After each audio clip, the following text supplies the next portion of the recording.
Ladies and gentlemen, live from the famous ACME Comedy Theatre in Hollywood, it's the ACME Radio Hour featuring the Liquid Radio Players.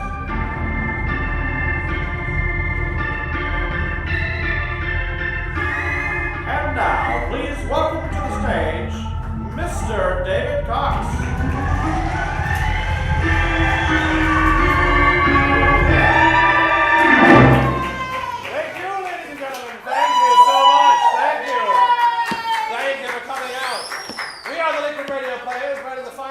Improvisational radio entertainment for the past 10 years.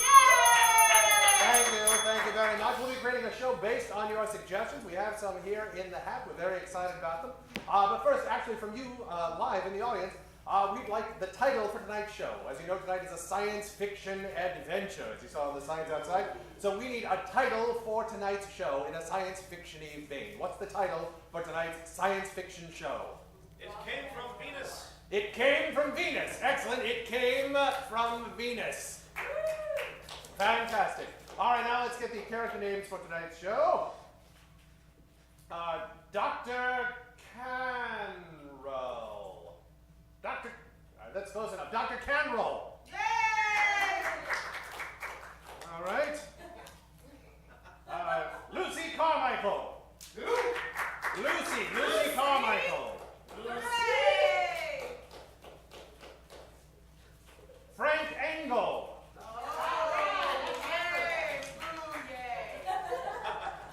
Little Betsy Pookums. Oh, yay! Little Betsy Pookums. Thank you. We already suggested that.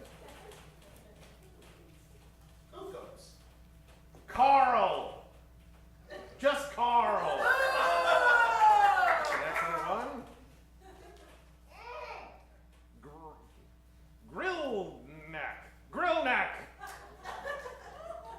Grillneck. I think that's enough characters for us. We also have on these cards the sponsors tonight. Brillo Pads. Brillo Pads is one of our sponsors. Cat ointment. What's your last name, ma'am? Billet. Billet's cat ointment. And of course, Ford. Ford's our sponsor.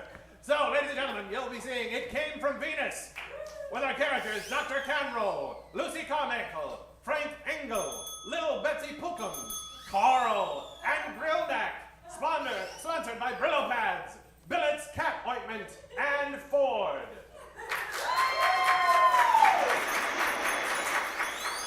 Ladies and gentlemen, please keep that riotous applause for the players for tonight's show, the Liquid Radio Players!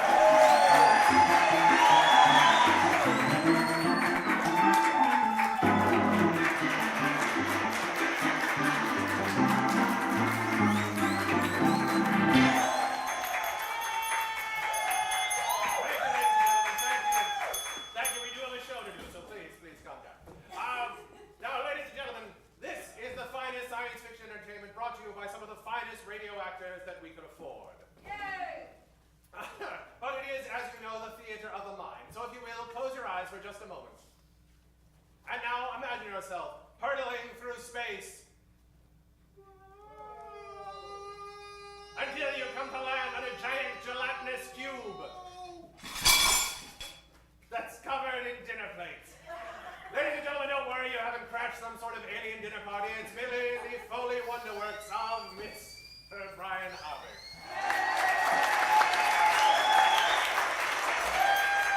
Thank you very much. I believe our scripts are ready. Fantastic. We'll be passed out to our players tonight. Ladies and gentlemen, if at any point tonight you become so taken with our story and feel yourself cast into another world, do not panic. Police are standing by. We have a nurse here at the studio. You can call in at Carmichael 46239, and help will be sent immediately to your house or apartment building. Ladies and gentlemen, I believe that's our signal. We are on the air in 3, 2, 1.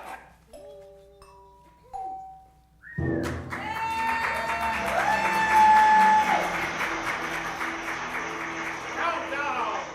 5, 4, 3, 2, adventure!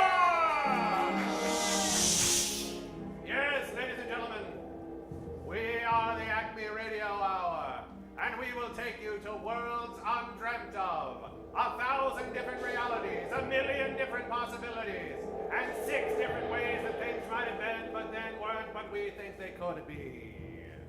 Tonight, another thrilling adventure. It came from Venus!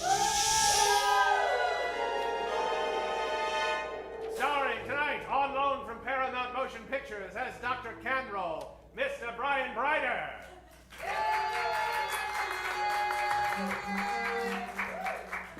Dr. Canroll, Executive Director of the Institute of Science. Now living in disgrace due to experiments beyond those that were considered safe for the ken of the human mind. What incredible adventure will he get into this week, Dr. Canroll? And ladies and gentlemen, it is my absolute pleasure to announce that due to our new sponsor, Ford, we have the Ford girl, Little Betsy Pookums, played by Marissa Afanador. Little Betsy Pookums, due to a strange adventure and a lucrative sponsorship deal, she accompanies Dr. Canroll on his adventures through space, time, and imagination. Little Betsy Pookums. We take you, ladies and gentlemen, to the home of Dr. Canroll in his basement laboratory, where he and Little Betsy Pookums are putting away their jet pistols from their last fantastic adventure. Little Betsy Pookums, put away that jetpack. Our adventure is over. I'll put it away, sir.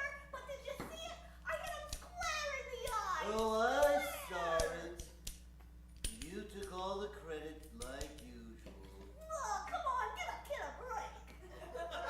Well, since I was disgraced from the U.S. Academy, I really shouldn't be taking credit at all.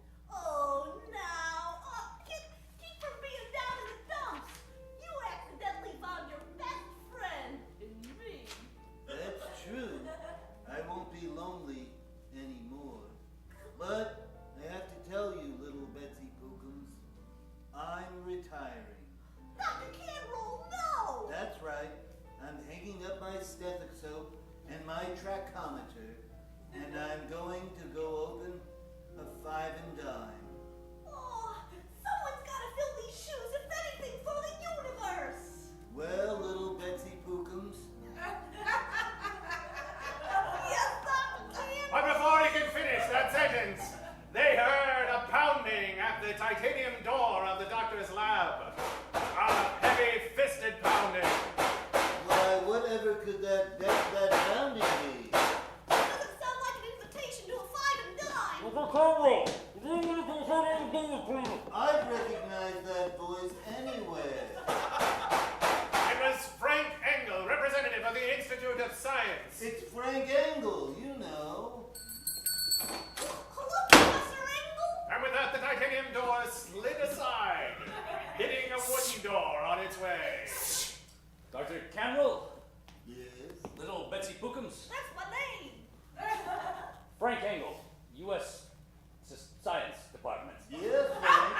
I know who you are. I just like to introduce myself every time I walk into a room. Very proper gentleman. We That's know right. you well. Now, Dr. Canroll, I'm here on official science business. That's too bad. I've just retired. No, you can't. You can't retire. Not now. See, Dr. Canroll? You see, I have a special assignment for you. Something secret. Secret? Something important. Important? Something of vital national security interest. But I was disgraced. And I'm 14. And I'm Frank Engel. And I can make that all go away. Not your being 14, but your disgrace. Little Betsy Snookins noticed a bulge in Frank Engel's pocket and reached her tiny, tiny hand inside Now, and pulled out that's a small lead inappropriate. box. That's inappropriate. What? What do you... My box! My box now. Betsy, careful! Careful, don't open that box! That's it. No. No, whatever you do. But the curiosity had gotten the better of her. She opened the box. The two gentlemen saw her bathed in an eerie blue glow. Stand back, Doctor. I'm standing on the other end of the room. I'm buzzing, but beautiful. Yes. Betsy, you don't know what you've done to yourself. Can you see it, Doctor? It's part of a meteorite that's come from the planet Venus. You're saying it came from Venus? That's what I'm saying. It meaning the box. No, not the box. The meteorite within the box. I like the box too. Well, that could only mean one thing. That's right. You've been exposed to Venusian rays. That's right. The most dangerous kind of radioactivity. I had kept it in that box where I thought it was safe. But little Betsy has exposed herself. Oh, once again, my curiosity got the best of me. Well, there will be horrible side effects, I'm sure. Yes, Doctor. That's why I came here. You see, there's a giant slab of meteorite. It's exposed an entire village in the wilds of southern Russia. Why, southern Russia? What do we care about those Reds for? Well, they're our allies, Doctor, and we've got to help them any way we can. We also can't let the Venusian radiation fall into Russian hands. Dr. Cantrell knew what this meant. He pulled a lever and the entire house above him slid aside, opening up a huge heliocopter hangar. All right. Adventure awaits! Me too. Well, that little Betsy Bookums, you'll have to wear this special Enviro suit to protect us from the rays you've been exposed to. Oh, made with bona fide aluminum foil. That's right. Wrap it around yourself. It's brilliant, Doctor. It'll protect us from the exposure to Betsy's radioactive self. And I'm going to make a little swan helmet on the head. Very good. And with that, they entered the heliocopter and took flight towards southern Russia. Away! You know, ladies and gentlemen, though Russia is allied with us now, it wasn't always the case.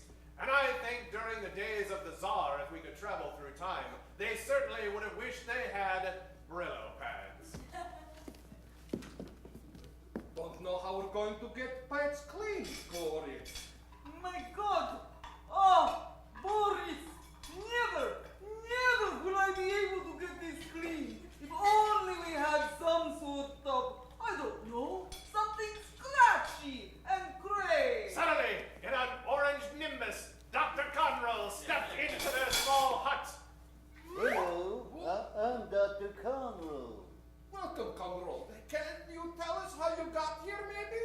I got here in a secret ship that has brought me from the future, and I bring gifts.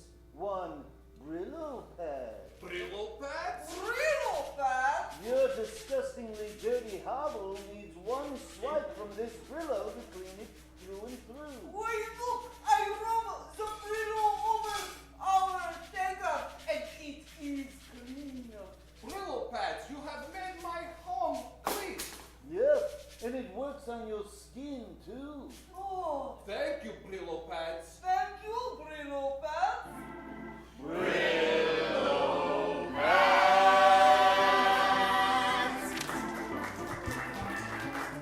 Yes, and that's how the Russians were made clean. Dr. Conroll changed history, and now they're our allies. Meanwhile, in a small hovel in southern Russia, Lucy Carmichael speaks with Carl. Carl, the leading Russian scientist.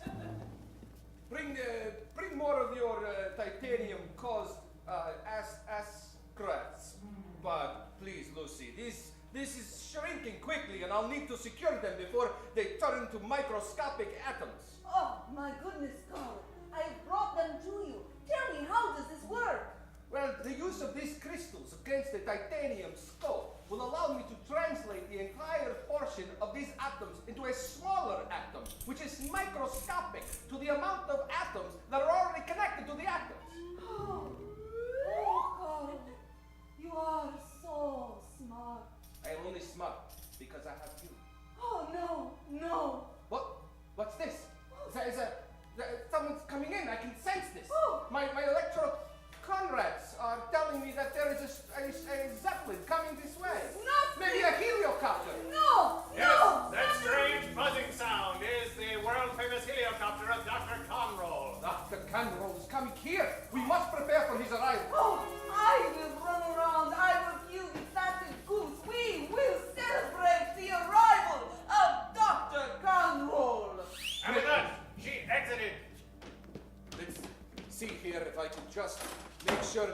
knows where to land.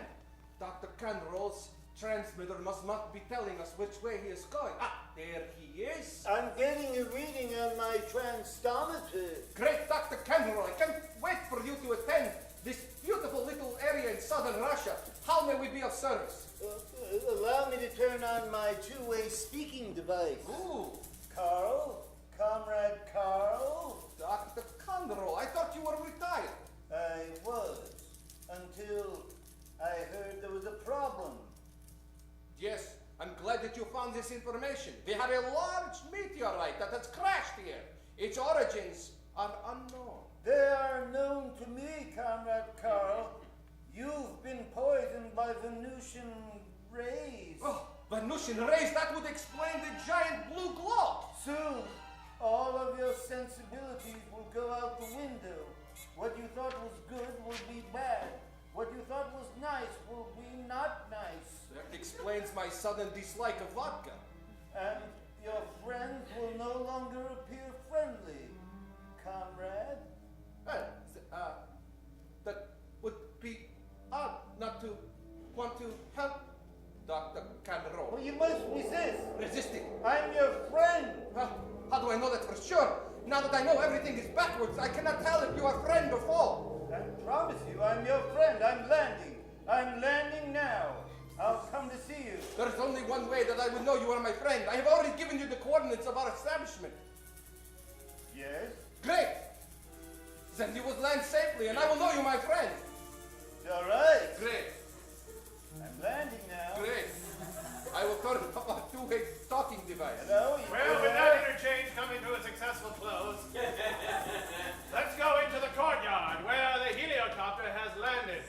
Frank Engel and Dr. Conroll have entered the building, leaving poor little Betsy Pookums aboard the heliocopter, where she's found by Lucy Carmichael, carrying a goose under one arm and some sort of electric knife under the other. Who are you? My goodness, I should ask the child, who are you? I've been spending way too much time on this heliocopter. I gotta admit, I'm getting a little cranky. You have the most beautiful blue glow about you. When I look at you, my heart, though, it seems to turn. I look at you and I think perhaps this child will cause me pain. I look at you and your angled face and your sullen eyes, and I think, a dirty Russian. Why, I'm gonna push you around. She began to pelt her with sour cherry balls. Kept in her pocket. And what's this? Yes, that's right. Fight! Fight each other, yes! Fight! Wait! Fight each other! You cannot resist the power of Grilna from Venus! Oh, I swear to you, this isn't me. Hey, Glenn! I swear this isn't me. Step back from my knife.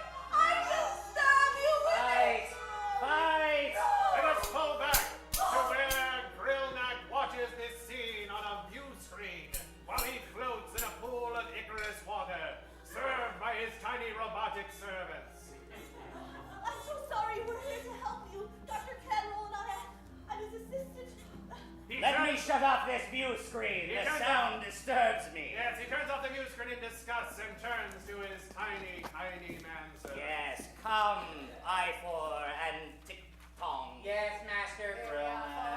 Yes. The meteorite has worked. You see, we are sowing discord and causing disruption within the Earth people's nationality. I made your finger sandwiches like you like. Thank you, I4. And I folded your space underwear. Thank you as well. What have you done, Kickmar? I have picked up the dry cleaning as you requested. Excellent. All is in readiness then for our attack on the Earth. Grillnut, your mother also sent this note with a kiss on it for you.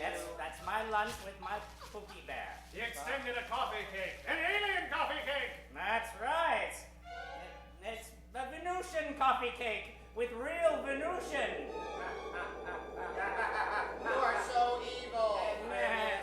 Yes, you see, my plan is coming together. Once the Earth people all fight each other, we'll be able to sweep in with only 2 small miniature assistants and take over the planet. That is because you are so tall and mighty. Yes, and the discord which we will have sown. Yes, that's why. Yes. Discord.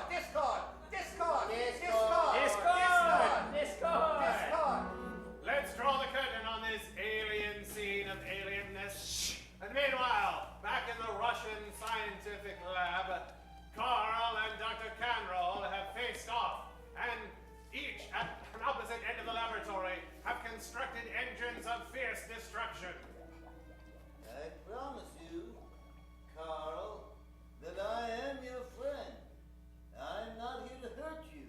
But Carl would have none of it and flipped a mighty switch. I'll have none of it. I'm flipping this big switch. You figure out that you don't know what you've just done. I have done to nothing but to save life of myself and destroy you. I almost sounded German for a moment. You're confused by the rays of the Venusians. They've confused your own identity. What I don't understand, Doctor, is what that switch has done. You'll find out. It's happening to us both. Dr. Canroll described it in excruciating detail with his keen scientific mind. That switch he just turned is reversing the polarity. The Russians are becoming American, and we are becoming Russian. That way, it would allow us to get to know each other better. You must be joking. I don't understand. How is it possible? It is You possible. can see it happening right before your eyes. I've become similar to Dr. Canroll.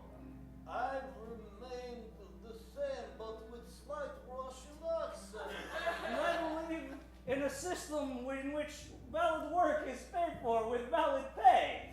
My clothes Where are there's an all- equal distribution of wealth. I don't understand. It's against everything I believe in. But if you just hold on, you will see that what will happen is my transformation from the crystals are allowing me to shrink down this inability of blue light, causing us to transform back to our true selves. Boy, that was confusing and useless. Those rays barely affected us. Useless may be the way you think, but in truth, we now know a way to stop blue light. How was that? This transformation of crystals allows the deportation of small microbes that will take this Venetian ray and reverse it. Well, that problem was easily solved. Looks like this adventure's over. But watching them on the view screen once more was Grillneck, who had another scheme up his 4 sleeves. They've defeated you, Master. Oh, no, I It's as though you didn't mean anything. No, stop. No, it's not true. You see, this was all part of my plan. No, I'm serious. It was, absolutely. No, you see, now, after having switched that switch. Swish? No, the switch. Yes. Having switched the switch. Yes. The Russians have become American, part American. The Americans have become part Russian. Don't you see? I do. They've evened out. They've muddled their individuality, becoming sort of muddle brains. They're mediocre. They're mediocre, exactly. What made them unique and powerful is all melting away. You see, I've used their own ingenuity against them. You did not program me to laugh. He programmed me to laugh because he likes me more. He gave me a bigger nut. That's right. I gave him a bigger cut of the earth once we're done. That'll be his nut. Well, now that that's been made clear, ladies and gentlemen, you know, if I was shrunk down to 1/8 size like little Betsy Pookums, I would certainly wish that I had a pot of Billet's cat ointment, and so would my friends.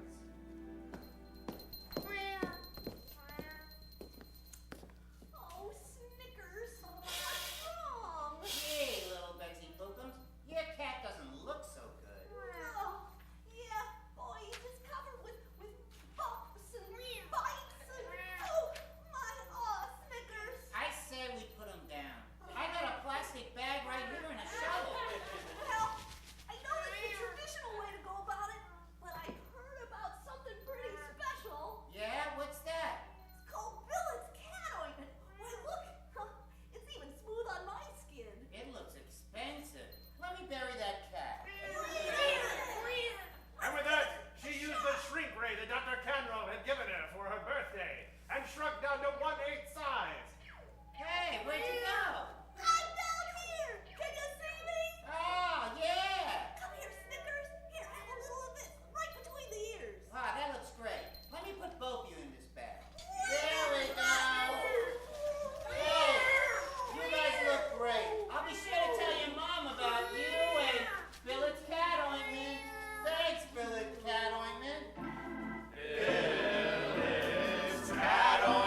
could go and get them and bring them here and celebrate with them. But first, let's drink this vodka that mysteriously appeared on your desk.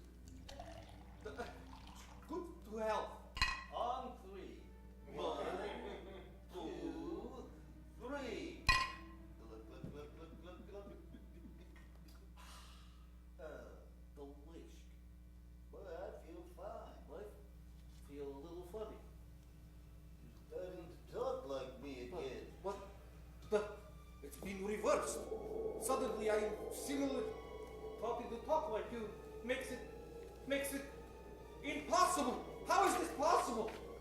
I'm not sure what's going on. Why, wait a second. Ew, I don't feel good at all. Oh, what's that view screen? Turn it on. Sure, I just have to reach up a little higher to figure out. Yes, that's right. He was too small to reach the controls of the view screen. I cannot reach. And becoming smaller, and smaller, Shrinking. and smaller, and smaller. Meanwhile, ladies and gentlemen, back on the mysterious ship of Grillneck, the Venusian, Lucy Carmichael and little Betty Pookums had been rendered unconscious by Tickfong and placed on a dais in front of Grillneck, who stroked his many beards and gloated. Allow me to stroke my many beards. My short one, now my long one, now my wispy one. You see, I have taken over your planet so simply.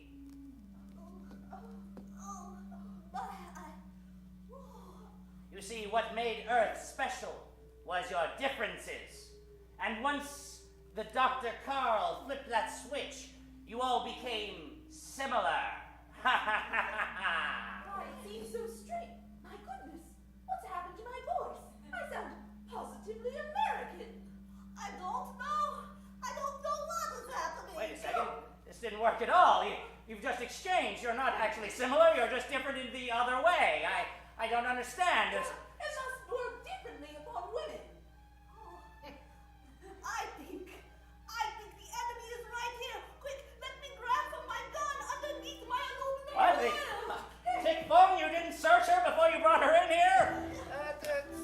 Search them, yeah. So she's got a gun and she's pointing it right at you. That's right. Take me to Dr. Canroll. Right. You failed, Master, miserably. Once again, they have defeated you. No, now.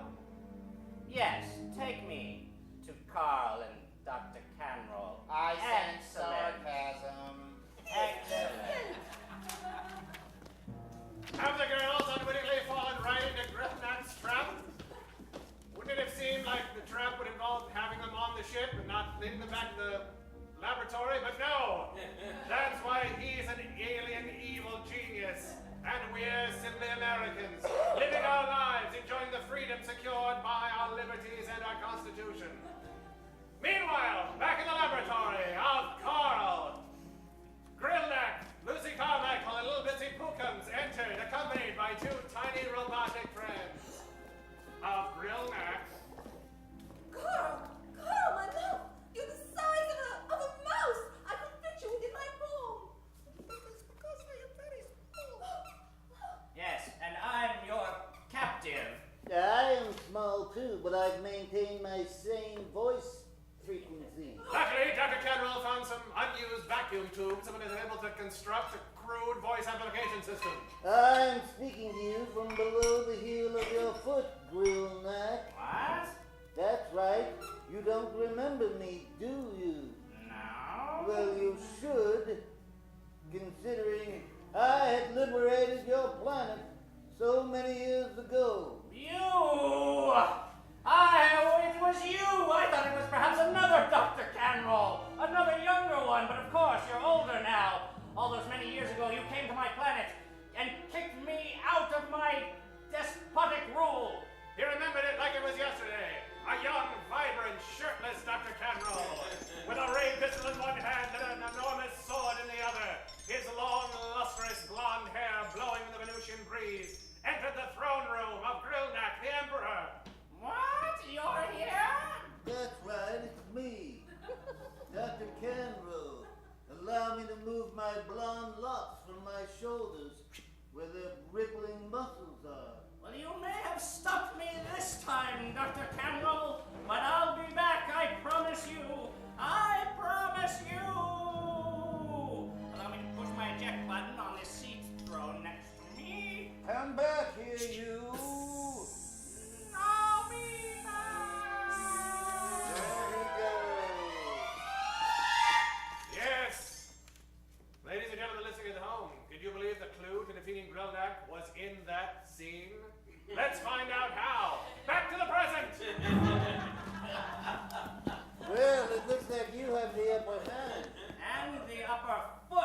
No. I'm pressing down now on you. That's right. Push with all your might, Dr. Canroll. And I'm using my other foot to push on you, Dr. Carl, and my other foot on you, Betsy Pookums, and my other foot on you, Lucy Wait a Carmine. minute. The thing he didn't realize was that when he had left, I had reprogrammed his two handsome robots to one day defeat him. What? That time is now. He pushed a small red button on his shrunken belt, sending out an ultra-frequency signal to I4 and Tickfong. Execute order number 64. What? I thought. Order 64. No, Tickfong. Yes, I've been reprogrammed to What? laugh. No. It is going unbreakable titanium tentacles, which enwraps Grillneck. No. How does that feel? Well, very snug, in fact. It's very tight. It's tightening even tighter and tighter. I can barely move, and my legs are no longer under my own control. All four of them. We're securing arms and legs and tentacles. All 16 are secured. Yes, you are now defeated. No! We've been secretly undermining you all these years. Your dry cleaning cost exactly 15,000 grill cats. And I never cleaned your underwear. No! Well, how does it feel, Grillneck? Very upsetting. Let's move forward 3 days into the future, where Carl, Little Betsy Pookums, and Dr. Canroll recline somewhere on a South Pacific island, toasting their victory over yet another alien threat. Have to say, Dr. Canroll, and the little girl who you carry with you in many places, which I think is our relationship, but whatever you do is fine. I'm kind of worthless, but I'm good to be around. Just get in the back of my Ford, and we'll drive over to the cantina and enjoy a meal. But just as they were about to start the engine of the new mighty Ford, suddenly, in a flash of light, a strange bearded figure appeared. Oh no, it's Grillneck. That's right. It's Grillneck from the future. No. And this time, you'll never stop me. Ha ha ha ha No, get back, little Betsy Pookums. Put her down. But then, in another flash of light, a much different bearded figure appeared, along with a bearded little girl and a bearded Russian. Stop right there. What? Dr. Carl from the future? And I brought with me Dr. Canroll from the future. Dr. Carol from the future? And little Betsy Pookums, Hello. who is much older and more beautiful. Hello, everyone. Yes, it's me, the future Dr. Canroll. What? You're the future me? Yes, I am. But I have a beard. Why, that's curious. I never knew I could grow a beard like that. Well, in the future, you retired and stopped shaving. I did. That doesn't seem like me. Well, believe me, it is. I can't take it anymore! This is great stuff. Back to the future with me! And with that, all four strange visitors vanished. I wanted to ask myself a question.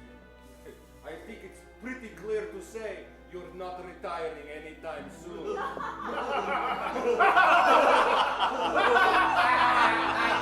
I